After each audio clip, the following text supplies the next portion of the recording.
Welcome to Meldon Law and Friends. I'm Jeffrey Meldon, founder and attorney at Meldon Law. We're going to have a great show today. Our good friend Judith Lawrence is going to talk to us about business development and what she can do to assist all of us in building better businesses. A couple of quick announcements today. We've got baseball starting for the Gators. For those of you that are baseball fans, I was out there Friday night for the opening night of the baseball season. We got a little bit surprised by a team that isn't highly ranked. St. John's wound up beating us 9-5. They sprinted out to a 7-0 lead, and the Gators weren't able to catch up. However, the Condrum family ballpark is awesome. Record crowd, 7,900 people showed up. And wow, it was fun. For those of you that haven't gone to a Gator baseball game, check it out. The new ballpark's awesome. It's been open about 3 years now, and we're really excited to support it. And right across the street, Lady Gator softball was going on. They had a tournament going on, and it was rocking. The whole area was full of cars, lots of people having a good time. And the Lady Gator baseball team is looking for a strong comeback. Last year they were good, but not great. This year I think they're going to be great. So let's root on Gator baseball and Gator softball. And Meldon Law is giving away free tickets to both. All you have to do is go to our Facebook page, Meldon Law, and you'll see lots of ticket giveaways. We want to support our Gators, and we got great seats.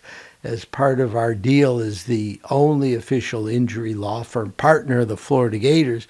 So we get those tickets and redistribute them to all of our friends and family and everybody else that wants to get involved in supporting the Gators.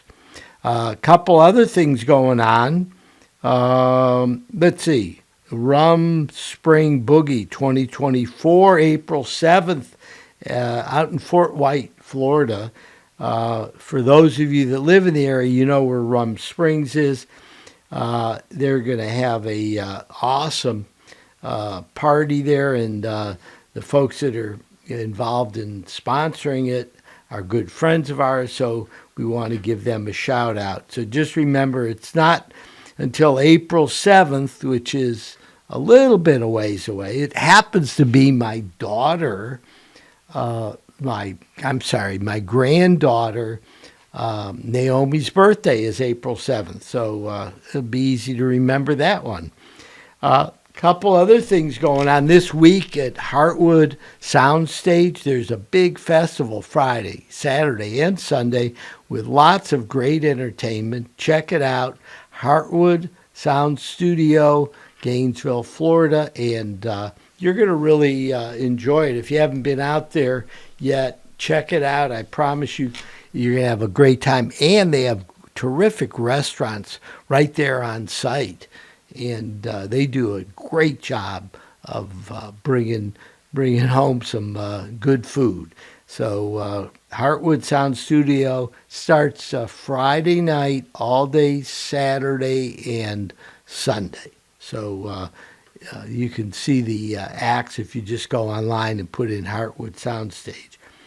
The Matheson Museum has the exhibit from the Great Southern Music Hall, and coming up at the end of April, April 26th to be exact, we're going to be celebrating the 50th anniversary of the founding of the Great Southern Music Hall, the first show.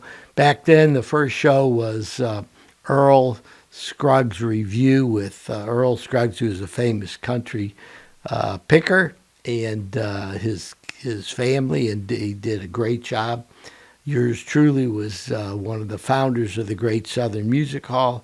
And go by the Matheson Museum, 513 East University Avenue, Gainesville, Florida, and you can see a huge interactive exhibit of all the artists. I think 12 of them were in the Rock and Roll Hall of Fame or the Country Hall of Fame or the Blues Hall of Fame. We had all kinds of different artists, and you will really enjoy it.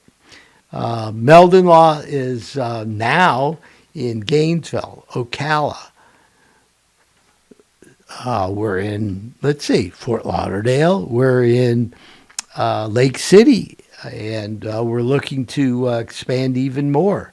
So if you have been seriously injured in an accident and you need help figuring out how to get your car fixed, how to get to a doctor, how to pay for it, how to get lost wages reimbursed, whatever the issue is, there's a lot of things that happen after a serious crash. So please give us a call and let us know what we can do to help. You can reach us at 352-373-8000 or go to our website, meldonlaw.com. A couple other things going on. We have a consumer guide that we just got a reprint on. We updated it. My son Kerry and myself updated our most popular consumer guide. It's called Buying Florida Auto Insurance. It's free. All you have to do is call the office or go online to meldonlaw.com, and you can get your free consumer guide. Why is it important? It's because in the state of Florida, we're the only state where bodily injury liability insurance is not mandatory. If you're on the road, 50% of the time, the other folks who caused the crash will have zero insurance or minimal insurance. So there's something called uninsured motorist coverage that covers you whether the person has zero insurance, minimal insurance, even a large insurance policy. You can protect yourself. And in the state of Florida, you need to. Insurance rates are going up. There's a lot of question as to why are the insurance rates going up so much. A lot of it just has to do with the fact that cars are really like computers, and we wrap around metal and plastic and some seats and call it a car, but they're computers. And to fix cars now costs a lot more than it used to, because not only do you have to fix the physical part, but you have to oftentimes repair the computer aspect of the car. So rates are going up. In our book, we explain a 3-step process in order to get the lowest rates. Number one, read my book, Buying Florida Auto Insurance, so you have some basic idea of what the terminology is. You know, what's collision insurance, what's comprehensive insurance, what's gap insurance, what's uninsured motorist coverage, what's bodily injury liability coverage. Those are all terms that we know because we're in the profession of helping people that have been in accidents, but most people don't know all what those terms mean. However, it's very important that you learn that. What's PIP insurance? All those things affect you, and you want to make sure that in the event that someone makes a bonehead move and hits you, you're covered. All you got to do is call us at 352-373-8000. Ask us to send you our free consumer guide, Buying Florida Auto Insurance, and you'll know what's going on as far as Florida auto insurance. Then we recommend as step 2 to go talk to an experienced insurance agent near you, somebody in your community. If you're in Ocala, there's tons of great insurance agents that will kind of evaluate what your financial needs are, what you can afford and what you need, and let you know what you should shoot for as far as what kind of insurance you need. Then the third step is you can competitively shop insurance with different insurance companies to find out which one is going to give you the best deal on the insurance that you need. So it's 123. Doesn't take long. You can read most of the consumer guide in 10 minutes, and it is worth taking your time to go meet individually with an insurance agent, because if you call an 800 number or you go online, you're really shooting in the dark, and later on you may be very disappointed at the fact that you didn't get adequate insurance. So that's my riff today on buying Florida auto insurance. I hope that you take my advice so we can help you. We're going to take a short break on Meldon Law and Friends, and we'll be back in just a few minutes.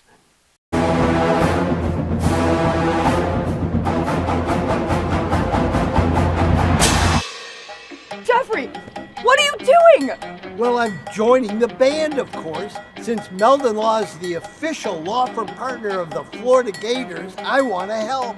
Dad, we're litigators. Let's stick to helping people in the courtroom. Well, can we still hang out and jam a little bit? At Meldon Law, we won't back down. I was going down a one-way street and a girl that was driving her car T-boned me on my scooter. I ended up going for an MRI and discovering that I had 2 herniated discs. Coming to Cary allowed me to not have to worry about what doctor I was going to see or what physical therapist I had to go to. They say, these are the people we trust. You're going to have a great experience there. And I honestly did each time. Call Meldon Law. Your consultation is absolutely free. I was driving behind a lady, and very suddenly she moved out of the way. There was a log laying in the road, and when I hit my brakes, I went on top of the log. I had 2 herniated discs. I just haven't been the same since. Jeffrey Meldon fought for me all the way. Him and his team really went there for me. Throughout the whole lawsuit, he made sure that my bills was paid. It was never no whenever I called him and asked him for something. Call Meldon Law right now. And I was in an accident. Someone ran red light and hit me, and I was hurt. You don't know where to turn. Luckily, I called Jeffrey. These big insurance companies, they don't want you to win. They truly don't. But Jeffrey and his firm and the people that work here, they just really fight for you. You call the law offices of Jeffrey Meldon, because you're going to need help, and they will help you. Call Meldon Law right now. Hey, Sammy, look who's there. Say hi. Hey!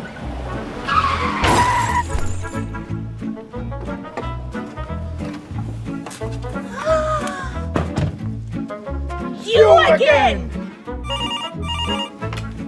Meldon Law, Jeffrey speaking. Jeffrey! Somebody else hit us Yeah. Here we go again. Welcome back to Meldon Law and Friends. I have our guest today, Judith Lawrence with Harmony Business Solutions /Fee Slasher. Yes, sir. Right? Well, welcome to the show, Judith. How are you doing today? Fabulous. Thank you guys so much for having me. Well, it's our pleasure. I know you're good friends with Angel, who's on our team, and that, we're here to find out a little bit about what Harmony Business Solutions does, what the term fee slasher means. Before we get there, let's talk a little bit about your background and how you wound up coming to North Central Florida. Sure. So where were you born? I was born in a tiny little town in Canada in the middle of nowhere on the prairies called Yorkton. There's no longer a hospital, I believe. And then we moved all the way across Canada, and I lived outside of Montreal for most of my youth. And we ended up down here in 2018 after a lot of adventures in between, obviously. That's the short version. Well, I was telling you earlier, I love Montreal. It's just a really historic and neat town. And for those of you that haven't been there, just go up there, give yourself 4 or 5 days, and stay in the old town. That's my recommendation. Absolutely. Right? Yeah. It's absolutely gorgeous. And if you can get into the old city and go and have bread and cheese, it's absolutely incredible. And you can walk around on the cobblestones and go ride in a caleche and be on the horses. And it's such an experience, especially if you go when it's getting chilly, but not too cold. Okay, so what's that mean, October? Yeah, probably. To avoid too much snow, yeah, probably. So anyhow, great restaurants. It's got a French background, and so food is really, really important. The museums are great there, and walking around town, shopping and just walking around is amazing. Oh, yes. You can rent a bike and cruise around that way. You can. There's just a million different things you can do in Montreal. And the nightlife is Really ongoing. good. Yeah, the music's Always. awesome. Yeah, all the time. we get Jazz Festival, we get Just for Laughs Festival, so if you're into any of the different comedy scenes or whatever, there's so much to do. What month do they have the Jazz Fest at? Oh, that's a little out of my timing. Summertime? Yeah, it's almost always in the summer is my Yeah. understanding because people wander around downtown. Dates-wise, Yeah, but it's in the summer. it is in the So summer. anyhow, Most of our check stuff's it in the out. summer. So after Montreal, I know you wound up doing some studies in Africa, right? I did, yes. I went over the first time in 2003. And Now, had you gone to college at that point? no, at that time I'd finished high school. And right after high school, I went for a 1-month tour in Rwanda and absolutely fell in love. Wait, so you're in high school and you go, oh, I'm going to take a month tour of Rwanda? Now, how did that come about? It was an accident, as some of the best things in life have been. I went through a really tough season, and I was in a choir, and my choir director thought it would be a great idea if she and I went together on this team. And then a month away from us leaving, she wound up having to back out.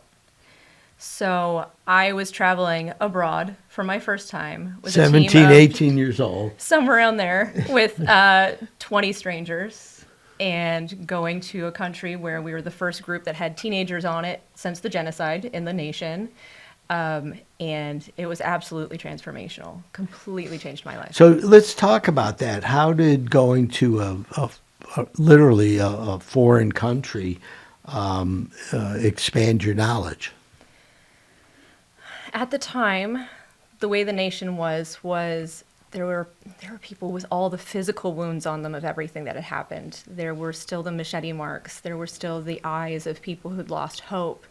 And we were there in what some would say was just very passive role. We were there to entertain. We were there to help. We were there to say, hi, we love you, and we're here to support you. This is your choir. Huh? This was my team. Your team. The ministry team that we were with. Oh. And in the midst of that, discovering the ways they had found hope in the darkest season in the world, and the ways that they were creating and the ways that they were coming out of all of that was just so inspirational for me as somebody who was trying to figure out where I belonged in life.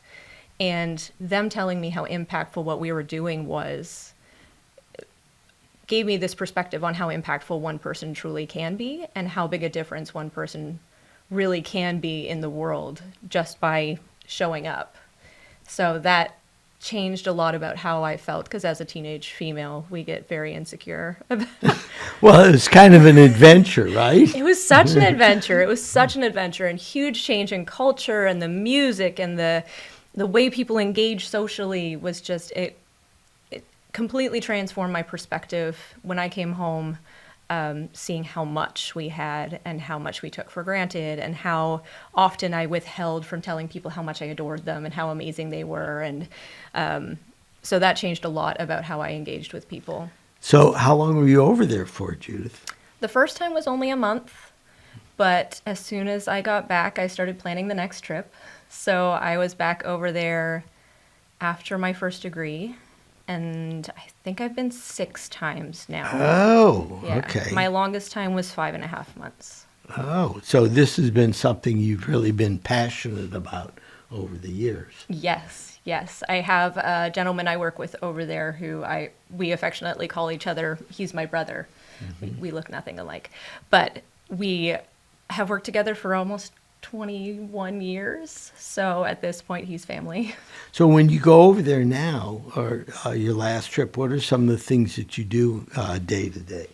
We work in the kids' programs in the schools. So we'll go and visit them and learn about what they're working on and the kids' passions and their visions. We work with the sponsorship program, so we have sponsor kids that we'll go and meet with and have conversations about futures and how big an impact they can have. A lot of it's the inspiring and the learning from them. And then when we're able to, we'll do a service project. We'll go help build something, or we'll go and work in an area and clean up, or whatever is really available to us. We kind of just jump in wherever we're allowed. What language do they speak over there? In Rwanda, it's Ikinyarwanda, which is only spoken in Rwanda. They also speak, I think my brother speaks 9 languages, because in the region there are languages in each of the nations. Uganda, where we also work, I think there's like 70 some odd language groups. I know Sudan, it's somewhere in the 90s. So what languages do you speak? I speak a very little bit of Ikinyarwanda. I speak English, French, a tiny bit of Mandarin, and then I pick up words of other languages here and there. Yeah, I mean, once you know French and English and a couple other languages, you can pick up the Romance languages. Yes. I'm right? finally picking up bits of Spanish. A little bit of Spanish, and then Italian, and it'll all come together, right? Italian. Well, Something to work on. but for those of you that don't know, French is spoken in Montreal. Maybe not as much as in Quebec City, but you still have a lot of people speaking French. Oh, very much. And in order to work, you have to be able to function in French. Yeah. So in Montreal, the big city, you have more people that understand English, and you can get around if you just speak English. But if you know a little French and you want to have a great time, come to Montreal and speak French. Absolutely. Absolutely. Be careful what you say. That's it. No, I love it. So, so now you were talking about coming to Florida around 2018. I know you got a degree, several college degrees. You got a degree in social work, youth ministry. You worked with child protection in New York State for a while. Mm-hmm. So all of that has kind of prepared you to be what you are today, right? Yeah. Somehow it's all added together to create Harmony Business Solutions. Yeah. Okay, so let's talk about the genesis of Harmony Business Solutions. How did you decide that's something that you wanted to go into? I was working in child protection, and COVID had already begun. It was already up and rolling, and I got very sick. I had COVID for 11 months. Wow. In the midst of that, I got laid off because you couldn't work. You can't just not show up to work for 11 months and have people keep you, which is fair. And when I started being able to leave my house again, I realized the community was gone. The stores were closed, restaurants were shutting, and when I talked to business owners, they just kept talking about how expensive everything was getting and how they were unable to keep their feet under them, so they were leaving the business. Was that did that have to do with supply chain disruption, where the prices people were having trouble getting goods to service their clients? That was part of it, for sure. A big part of it also was that during COVID, a lot of places were losing money because electricity wasn't running and they weren't using all of these other services, and all these other things were just shut down because business owners weren't open. And all of those companies wanted to make that money back once businesses opened, so rent went up, electricity costs went up, the cost of goods obviously went up with the supply chain issue, the cost of of the different dues went up to be part of things, the costs of all of the pieces of software people used even went up, and all of those small incremental costs piled up on top of business owners, and it was making it very difficult for them to sustain an open bottom line. Yeah, I mean, it was crazy. Like in the last few years, the price of homes has just shot up. Huge. You know, huge. I mean, a home that used to be $150,000 is now $300,000, and it's the same home. Yeah, and the cost of living going up at the same time as the cost of running a business going up, it put such a squeeze on a lot of business owners. They had to make the hard decision and realize that going to work for somebody else may be what they had to do for the short term. And that resulted in my community specifically basically being on pause for a significant period of time while all the restaurants downtown had shut and very few of them had reopened and the stores were gone. So it got me excited. Yeah, this is now. So you're down in where, the Ocala area? Actually, I live out in the Inverness area, Okay. but then I was exploring in Ocala and discovering the same issue there, and all the other little towns I drove through were going through something very similar. So tell us your journey to Harmony Solutions. I started out with payment processing. It seemed like the most complicated. So why not start by eating that frog and going for the big thing first?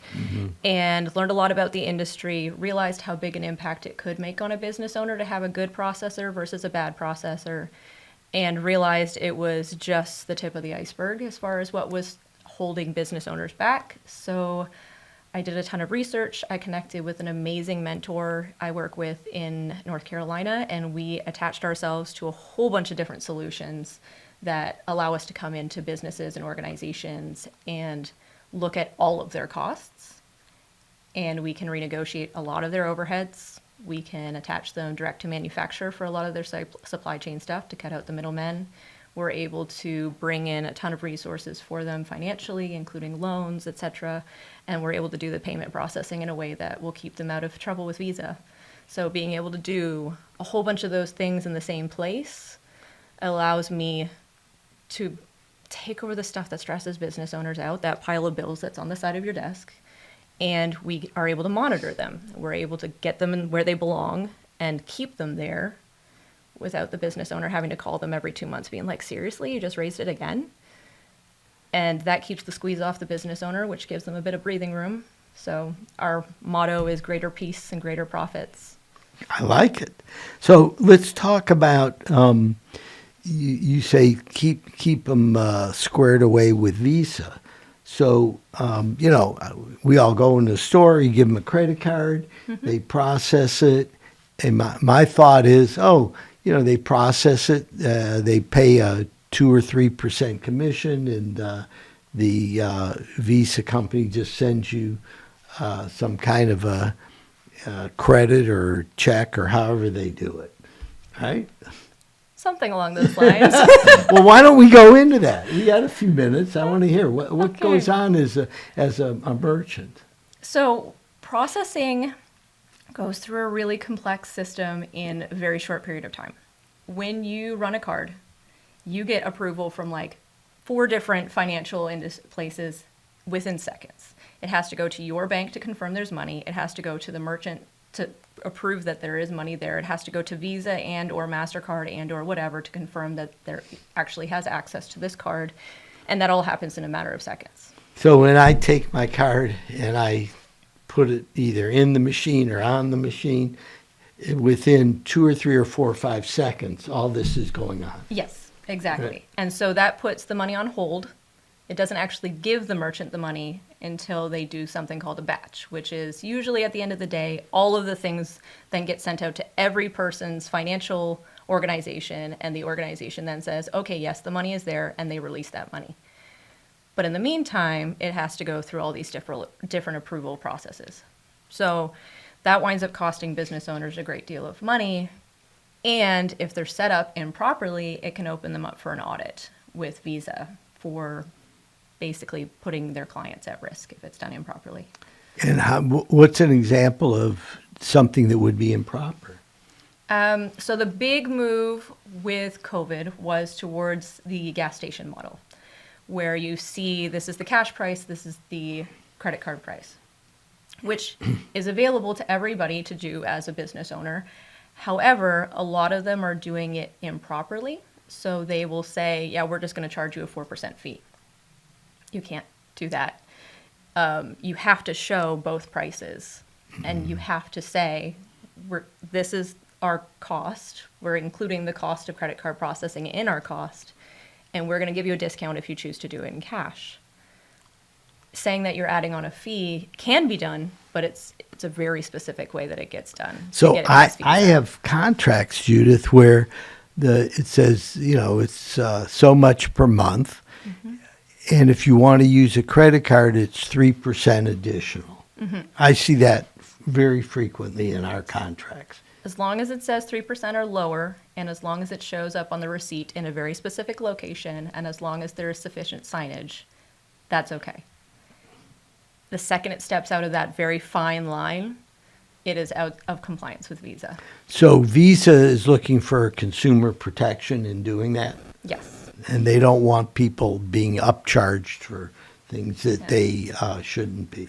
Well, with processing, the business owner should never be profiting from credit card processing, which is the risk, is if you are making money off of processing credit cards, you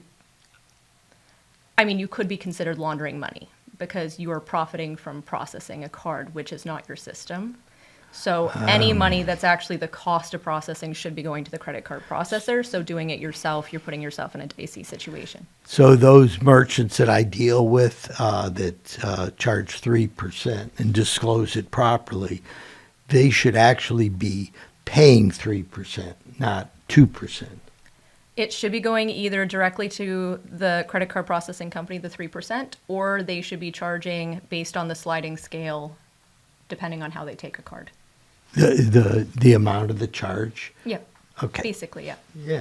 Okay. So we've gone over credit card processing. You see why I did that one first? Yeah. Yeah. No. It's a big deal. I mean, I always go through the calculation. I try to charge everything in our business that I can, so I get double points, right? Yeah. So at the end of the year, I have a couple million points, and then I use it for my travel.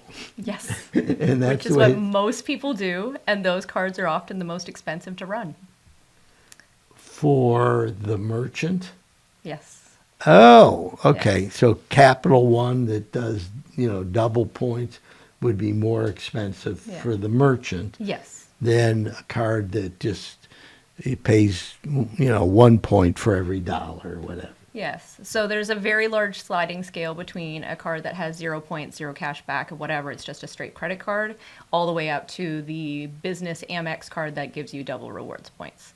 And that scale can be anywhere up to 6% difference, as far as you're getting charged 6% for running the card versus you're getting charged 1% for running the card. Oh, okay. Well, you learn something every day. So those of you out there, if you're running a business, be aware of the rules with regard to folks using credit cards in your business, and negotiate the rate if you can. Mm-hmm. I know that I used to do that. It drove me crazy when they'd want to charge 3.5%, and we were doing large transactions at the law office, right? Yes. So it'd be $2,000 or $3,000 or $4,000 at a time sometimes, right? And that was a lot of money for a credit card company if they were charging 3 or 3.5%. So if we could negotiate it down to 2%, mm-hmm. and we made that argument. We said we only do really large transactions, so the economy of scale works in our favor, so give us a better rate. Certainly can, especially over time. Loyal customers, there's usually room to negotiate. There's always room to negotiate. Okay, so now we get back to Harmony Business Solutions. Let's talk about what Harmony Business Solutions does. So the credit card processing is actually the fee slasher part of the business. Mm-hmm. And the other pieces include contract renegotiation, which basically means, how when you get a cell phone agreement, it says $25 for like 6 months or something like that. And at the end of that, suddenly you're paying $108 a month. Yeah, I did that this weekend with Peacock. Nice. Yes. All of those keep going up. And that happens with every subscription, basically, is they just keep raising the cost. But there's room to negotiate on all of those. And that includes your insurances, that includes your electricity, that includes all of those things. So we will take every single one of the costs, all of your bills, all of your subscriptions, and we will look through every single contract, which is something I'm sure you can agree. There's stuff in contracts that you're unaware of, because most of us just see these like big long lines of fine print and go, sure, okay, I read it, I approve, let's just move on with life. I don't have 2 hours to read this. But there's things that can be found in there that have a lot of negotiation power. Yeah. So as a lawyer, our motto is everything can be negotiated. For the most part, yeah. And I think what's important is for business owners to realize that, and with your help, you can go through. You do the audit. You let them know this is a potential negotiation that can put money in your bottom line. Absolutely, yes, absolutely. So this is the thing that puts a lot of business owners in stress mode. You see all these bills coming in, and every month they just come out on automatic, and suddenly your money is going down, and unaware of where all the money's going. So being able to sit down, and I have every single one of them, and we renegotiate all of them, and we get paid out of the savings, so it's in my best interest to negotiate well, then we're able to show them this is what it's going to cost, and we will monitor it for the duration of our agreement with you. So we will monitor every single one of those bills. If they decide to raise it, we'll contact them back and fix that for you. And we can look as far as 7 years back and get money back out of there where it was a false fee or it was a junk cost that somebody just threw something on there to see if you'd notice. And we can check if the other company's in compliance with that agreement all at the same time. Same paperwork. Yeah, the thing that drives me crazy is these companies where you say cut a 1-year deal with them, and they have some clause buried in the contract that says it automatically renews for another year unless you let them know 60 days ahead of time. So what do you do with those jerks? Some of them you're able to negotiate out of. Some of them, all it takes is calling them and advising them of the situation. Usually what we'll do, though, is we'll put it on a freeze, and then we'll manage to negotiate beyond that, depending on what the contract actually says. So if there's a loophole in there somewhere for that release, as in we are supposed to contact you via this method, and the person can prove they have no email, they've never received a text, you can void that just as you would void any contract if one company is in breach of it. So there's pieces like that you can find. Other times it's hey, let's put that on pause and cancel it from moving forward and find ways to use that in the meantime. As anybody does, there are some times where you get stuck. But we do our best, and for the most part, we get a lot of money back from organizations. Well, that's good. I mean, even as an attorney, we find these clauses in contracts. And frankly, we don't always read the 10-page contract, even though we're lawyers. It's like going to the doctor's office. If I don't check all the boxes and initial all the lines, the doctor's not going to see me. Right. Well, and for some of them, you know what it says. Like, I know what a HIPAA document says, so I'm like, all right, it's HIPAA, I'm just going to sign this. They could slip anything in there. Yeah, so it's like, Doc, if I say no to any of these, are you going to see me? No. Well, I want to see you. So, you go ahead and you sign it. So let's talk about how folks can get a hold of you, Judith. Absolutely. So the easiest way is usually to shoot me a text because I'm in meetings a lot, and getting access to me via phone call can be challenging during the day. So my text line for my business is 315-767-2504. Otherwise, email, which is feeslasher@outlook.com. feeslasher@outlook.com. Well, that's easy to remember. So what areas do you service? What parts of Florida or other places do you service?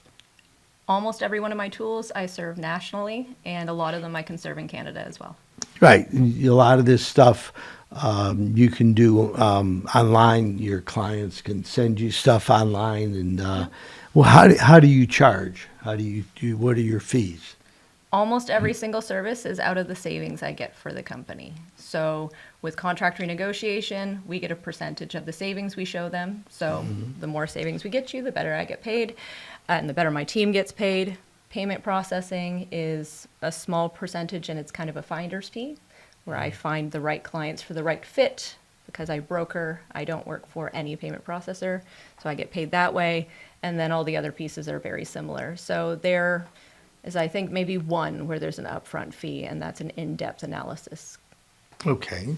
So folks that want to get a hold of Judith Lawrence with Harmony Business Solutions or Fee Slasher, let's give that information again as far as the best way to get a hold of you. Cool. It's text at 315-767-2504 or email at feeslasher@outlook.com. And as an attorney and somebody that knows contracts and deals with a lot of different vendors, I can tell you that what Judith does has great potential. Almost all contracts are negotiable. Even if you've already signed a contract, most of the time the vendors are interested in keeping you as a client, and that would be their motivation to work with you as far as whatever fee they're charging you. Absolutely. It builds a healthy long-term relationship with a vendor as opposed to having to switch in order to get a better deal, which causes you to lose a lot of the benefits of loyalty. Yeah. Well, the advantage of working with Judith and Harmony Business Solutions is that she knows all the different options. So when she's talking to one of your vendors, she knows what the options are, and that is a better negotiating stance to have, right? Definitely gives you a strong leg to stand on. Okay, let's see what we can do to make this thing happen. However, I'm if aware. necessary. We have some backup plans, and we're here to create a win-win situation. Exactly. Right? Absolutely. Yes. No one should be losing in one of the contract agreements. No. So let's remember that if you're a merchant, there's lots of things that go on that can be costing you money that you don't need to spend, and that money can go back either into your pocket in the form of profit or be reinvested in marketing in your business so that you can grow your business. Especially if you are an organization that has a tight budget, such as a college or university, you get into a situation where cutting a little bit out of that budget can give you so much freedom to do things that really are required to run the organization well. So yes, having the cash back into your budget or even back into your dividends at the end of the year can make a very happy business owner. And you work with all different sizes of businesses? I do, yes. They have to be established businesses. They have to already be up and running for us to do large parts of what we do. But I can work all the way up to into corporate-sized businesses based on the tools we've got. Well, that's really awesome. I want to thank you very much for joining us on Meldon Law and Friends. This is certainly something that I'm interested in. I know many of our listeners are interested in.